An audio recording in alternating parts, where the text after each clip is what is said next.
I'm particularly excited because I know you guys are going to bring up my LinkedIn profile. So I'm excited to like go all in and hear what you guys have to say so I can update mine and make sure mine is like chef's kiss amazing for people who want to like come and find me on LinkedIn. Okay, well, you've got your seatbelt on and you brought your helmet, right, Yes. Melissa? Yes. Okay, All right. awesome. Well, All right, we'll give the control to Jessica. She's going to drive. I'm So gonna click the button. Cool. Let's do this. here we go. Sorry, I Three, have 3 screens, so I have to make two, sure I've got the right one one. going. I don't know how people work on one screen anymore. It's just like would drive me crazy. You. So we can see Melissa, right? This amazing person, Melissa Newman. Oh, well, thank you. And we're really liked your profile. Like just to start off, like you are not doing anything wrong. We're not here to pick you apart or anything like that. Let's just jump right into it. So from the top, I love your profile picture. I like that it's got the background is not too busy. It's far enough away. I see the computer and I know digital is your thing. So it just reinforces that. Plus you, of course, are a beautiful person. And I love that picture. Oh, thank you. And I like that you have the banner. I love the Be an Ally. And that's, is that a default one that's available with LinkedIn? Yeah, because you know what, I had an older one and I just felt like it was too promotional. Like I felt it was Gotcha. too salesy. So I, was curious to see, and this was for Pride Month. I kept it up because I do consider myself an ally, and that is important for me as a professional, is like to make sure if companies or other professionals are seeking me out, they know that that's what I stand for and that's what I believe in. So Ding, ding, That's ding. amazing. Exactly. You nailed it. That's Right. exactly what we talk about. And when you're thinking of the way that you're viewing this, if you're viewing on a desktop versus a phone, if I see nothing else, I say, okay, there's Melissa. She has a computer. She likes digital. She's an ally. Okay, I feel like I have something in common with her, like cool. right off the bat. And these are things that you can change. I try to change my profile picture every time I change my hair. So it's not like you have to live with the same thing for 10 years. In fact, please don't. Yeah, like the people Yeah, who have right. like their college profile picture and they're like in their 40s, and you're like, bro, don't put that up there. Right. We want to see who you really are, not just make sure that it's updated. Yeah, Right. I would say anything within 3 years is probably still acceptable, but you start Right. moving past that 5-year, 10-year mark, and you're like, whoa, that was like. Anyway, we've had some really funny discussions, mostly with women. They're a little bit more concerned about this than men. Not sure why, but it's something to be aware of. Like, don't have that super crazy Mhm. busy background. Don't make it obviously like you were cutting out your previous partner and there's like this tear mark and you're like from a wedding that you went to, and There's like a hand on the shoulder, but like from the other side. Yes, there's just a hand. Right. Yeah, it's like but it also doesn't have to be a headshot. It doesn't have to be like I went to Olin Mills and got a picture taken. My personal profile, the hairstylist who did my hair took it outside of her salon. I was wearing an American Apparel t-shirt. Like this was not planned at all. And I still loved the way it was. So I used it. There's no reason. You don't have to overthink it. You like look like a model, like the hair, like I was like, I've never been able to get it to look that good ever since she did it. But I digress.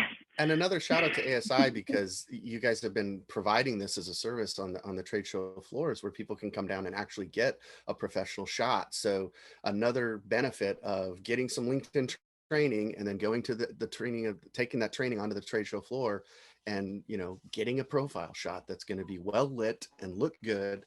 But people overthink it and they overcomplicate it. If you have a teenager or somebody that's in their 20s, they could probably take a really good picture of you. Yep. Just don't have a busy background, and something is better than nothing.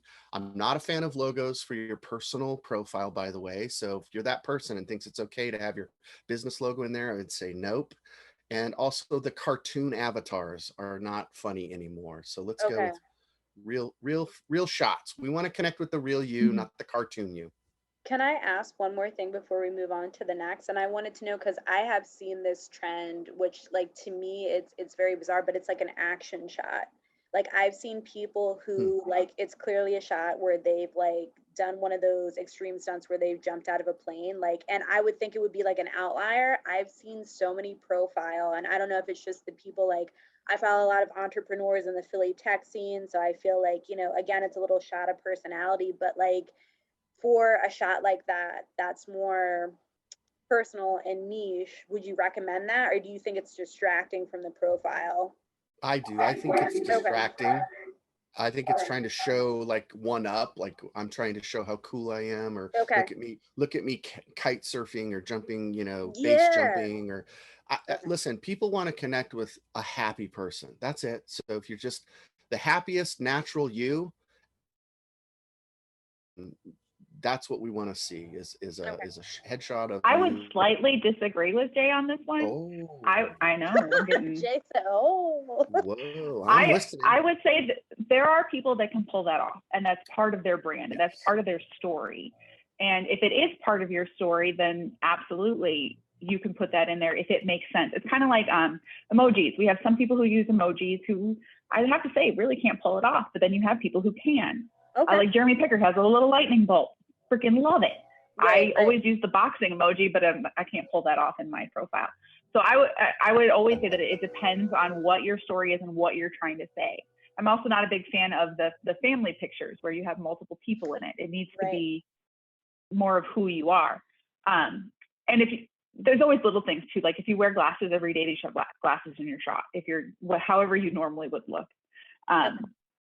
Because that's come up before too. But yeah, I would disagree with Jay on this one if it relates to the story you're trying to tell.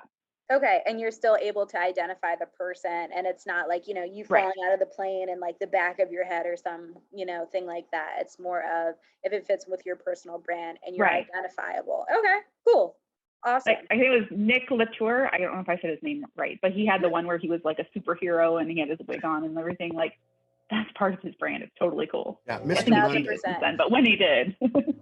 And it's okay that you can disagree with me because I think your point is super well made. Is that there are going to be exceptions to every rule. Right. Good point. So the next part that I'd highlight is your headline, where it has social media, podcasting, and content creation. I really like that this is not your title. I think that's where a trap that we all kind of fall into, where we automatically make it the title of our job, which is a direction you can go. But being able to read this, I can, again, very easily see on my phone, because we know where people are really looking at things. I know what you're about. This is an area that you could expand.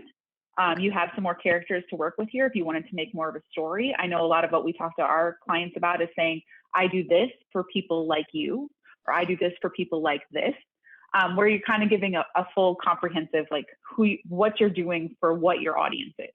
Okay. One of the things that helps there too, Melissa, if I could just add a little thing before I know our time's about to run out, but to say, you also want to attract the right people. So by saying something, you don't want the wrong audience to catch the wrong message and then be wasting your time. So be clear about who that, leave some clues as to who you really want to connect with. Okay. The next section we wanted to hit was your featured. Melissa, you're a cool person and you've done a lot of cool things. Your featured section needs to be updated. Really cool. Really cool. I mean, said with love, but you were on Podcast for Common Scoop. Jay said you just won an award for the Home in the Wild. Don't act like I didn't know that you just won an award, because I'm friends with a couple of your, superiors. That's a big effing deal. You need to be bragging about that professionally. Oh, thank you. If you won an award for Promo in the Wild, first of all, it's on point, on message, and on branding for what you do. And second of all, it's a big ass deal. So those are the things you want to put in your featured section. It's social proof that you're the rock star that we know you are. Oh, well, thank you. I like to think of it as seen on. This is your section, because you can link to outside places here, and that's the only place you really can. So think of it as seen on, and then you're promoting your friends who are promoting you. So it's all like for the greater good. Nice. And then your about section, this is where you're falling into the resume trap, and we're going to keep you forever. So we need to talk more about your story, where you're coming from, what your influences are. But this is the area where you can really explain why would people want to be friends with you. Okay. So this is a great section to really expand on that. Okay. Can I ask you a quick question before, is that okay? Yeah. So for about this, now I've seen like different, like when it comes to length, because I think this is another thing that people trip up on, is they're like, am I writing a full page? Am I doing like 250 characters, just like I kind of a more extended title? You know what I mean? Like, hey, I gave a one sentence, almost like I would do in an Instagram bio about like who I am, the audience I serve, what I do for them. But then maybe I'm adding a couple more sentences about that. So, like, is there an ideal length that you think is appropriate for an about? I'm going to hit here again with it depends.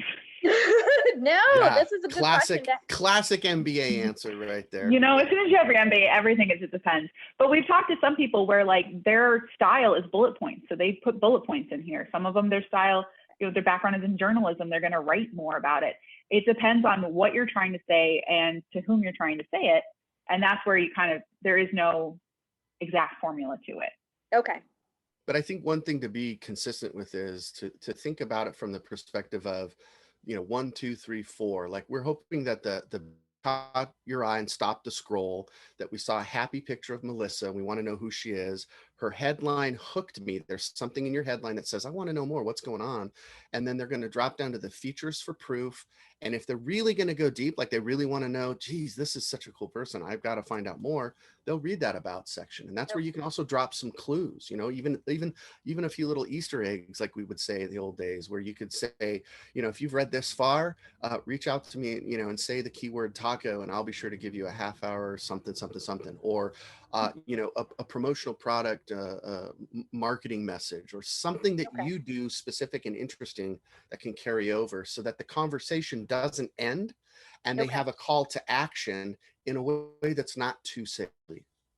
I think that'll be like a good takeaway that I'll emphasize in the write up is like a call to action and a way for you to hook your audience to continue the conversation. Like that's really what you want that about to be, like for people to kind of like have something to walk away with. Cause I think, you know, it's hard, like you guys were saying before, to dissect your own career. And I think everybody second guesses themselves about like, is it again, like, do I do a whole page? Do I just write a couple of sentences? Should I bullet it? And if it is something that's individualized, is like keeping that in mind, that call to action, find a way to continue the conversation.